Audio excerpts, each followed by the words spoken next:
दीप Grover trending stocks में आपका बहुत बहुत स्वागत है। आज जो ट्रेंडिंग स्टॉक सबसे ज़्यादा लाइमलाइट में है वो है सुज़लोन एनर्जी का। वैसे तो स्टॉक का हमेशा ही सुर्खियों में रहता है, हमेशा ही चर्चा में रहता है।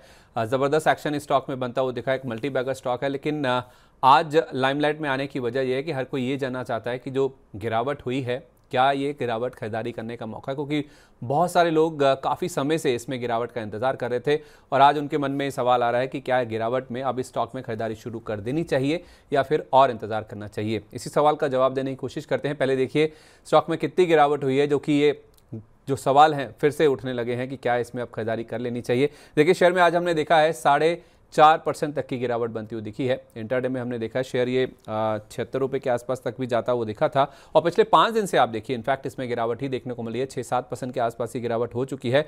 लेकिन जैसे मैंने कहा ये मल्टी बैगर स्टॉक है। पिछले अगर आप 1 साल की बात करेंगे तो ये स्टॉक का ऑलमोस्ट 3 गुना के आसपास हो चुका है और 5 साल में तो देखेंगे 33 गुना का जो रिटर्न है वो स्टॉक ने दिया है। तो जो 5 साल से इसे होल्ड कर रहे हैं वहाँ पे ज़बरदस्त कमाई उनको इस स्टॉक में होती हुई नजर आएगी। लेकिन आज इस स्टॉक में जो गिरावट हुई है उसकी पहले वजह समझते हैं, फिर आपको बताएंगे कि आखिर स्टॉक में करना क्या है। गिरावट इसलिए हुई है क्योंकि एडवाइजरी जारी हुई है, एक वार्निंग लेटर जारी हुआ है इस कंपनी को दोनों एक्सचेंजेस की तरफ से। NSE और BSE दोनों ने एडवाइजरी जारी करी है और एक वार्निंग लेटर भी जारी किया है।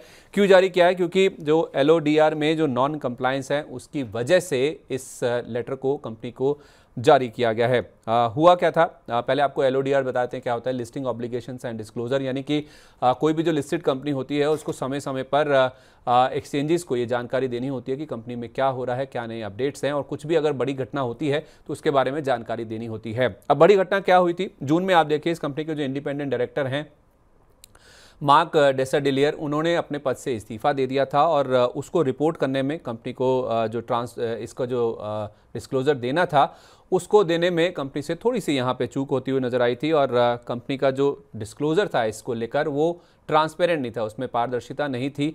इस वजह से हमने देखा है कि ये जो वार्निंग लेटर है कंपनी को जारी किया गया और इनफैक्ट उनके जो इस्तीफे से कॉर्पोरेट गवर्नेंस की जो चिंता है वो सामने आती हुई दिखी है। तो खुद जब उन्होंने इस्तीफा दिया था उनका खुद का ये कहना था कि कंपनी को लेकर ट्रांसपेरेंसी की कमी है, जो कंपनी का कॉर्पोरेट गवर्नेंस है वो उम्मीदों पर खरा नहीं उतरा है, जिस वजह से उन्होंने अपना इस्तीफा दिया है और कम्युनिकेशन में ट्रांसपेरेंसी नहीं है, उसमें कमी देखने को मिली है, जिस वजह से जो इंडिपेंडेंट डायरेक्टर हैं उन्होंने इशू रेज करते हुए अपने पद से इस्तीफा दिया था। इस पर कंपनी ने भी सफाई जारी की है, अपना एक टेक भी दिया है जिसमें उनका कहना है कि जो इस्तीफा आया या फिर जो पूरा मामला है उससे कंपनी का जो कारोबार है उसके ऊपर किसी भी तरह का कोई असर नहीं पड़ता हुआ दिखेगा।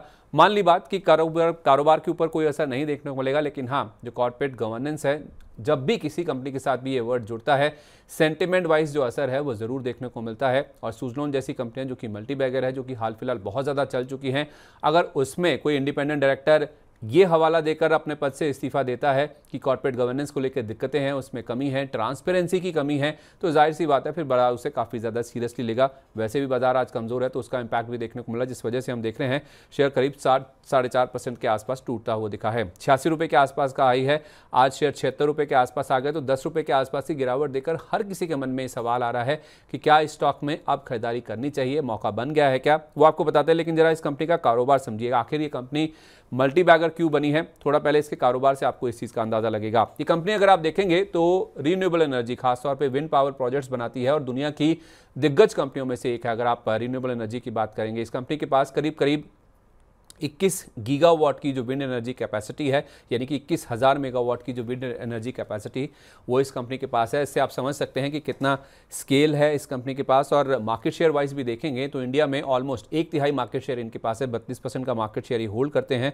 और जिस तरह से गवर्नमेंट का यानी कि सरकार का रिन्यूएबल एनर्जी के ऊपर फोकस बढ़ रहा है, कैपेसिटी एडिशन को लेकर सरकार के बड़े टारगेट्स हैं 2030 तक लेकर, उससे इस कंपनी को काफ़ी ज़्यादा फायदा मिल सकता है और मिल भी रहा है। और ये कंपनी अपना जो R&D के तहत देखा जाए तो बनी जो अपनी क्षेत्र की बड़ी दिग्गज कंपनी ये बनती हुई नजर आई भी है। इस कंपनी का आप ग्राहक देखेंगे तो आपको कोई भी बड़ा कॉर्पोरेट घराना आप उठा लीजिए, टाटास देखिए, अदानीस देखिए, आप रिलायंस देखिए, ITC देखिए, सब इनके ग्राहकों में शामिल हैं और वर्टिकली इंटीग्रेटेड कंपनी है ये, तो इससे इनको खर्चों में काफ़ी ज़्यादा फायदा मिलता है, जिस वजह से इनके मार्जिन्स अच्छे होते हैं। हाल फिलहाल आप देखिए इनके जो नंबर्स हैं उसमें आपको अंदाज़ा लगेगा भी किस तरह से इन्होंने वर्टिकल इंटीग्रेशन का जो फायदा है वो उठाया भी है।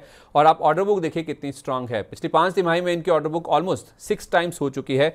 3,000 3,817 मेगावाट की इनकी ऑर्डर बुक है और अब तक की इतिहास देखा जाए इस कंपनी का तो सबसे बड़ी ऑर्डर बुक है। और इसको अगर आप थोड़ा सा कॉन्टेक्स्ट में डालेंगे तो एक तिमाही में करीब 275-300 मेगावाट के आसपास के ऑर्डर्स पूरे करते हैं।